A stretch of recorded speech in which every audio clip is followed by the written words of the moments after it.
In the mountains of Northern California, there was a quiet holiday place called Keddy Resort. It was a peaceful area with small wooden cabins surrounded by tall trees and deep forest. Families came here to relax and escape city life. One of these cabins was Cabin 28. In 1981, a woman named Sue Sharp lived there with her children. Sue was a hard-working and caring mother who had already seen many difficulties in life, but she was doing everything she could to raise her family. That night, inside the cabin, everything was normal. Sue was home with her teenage son John, his friend Dana, and her younger daughter Sheila, who was sleeping in another room. There was no argument, no fear, and no sign that something terrible was about to happen. The doors and windows were locked. The lights were off. The house was quiet. Nothing felt wrong. But during that night, someone entered the cabin. No one heard the door. No one heard footsteps. No one heard a struggle. And yet, by morning, everything had changed forever. When Sheila woke up the next day, she walked into the living room and saw something no child should ever see. Her mother and brother were lying on the floor covered in blood. They were dead. They had been tied up and brutally murdered inside their own home. The room was destroyed. Furniture was out of place. There were clear signs of violence. But the most terrifying part was this.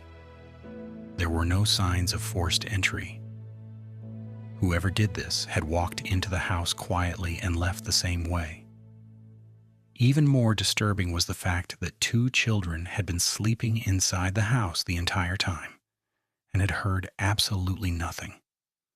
No screams, no fighting, no movement. Someone had entered the cabin and had tied 3 people, murdered them, and disappeared into the forest, while children slept just a few meters away. When the police arrived, they found that the victims had been tied with wire and tape. A hammer and a knife had been used. Some items were missing. Some things looked like they had been moved deliberately. As the investigation continued, the story became even stranger.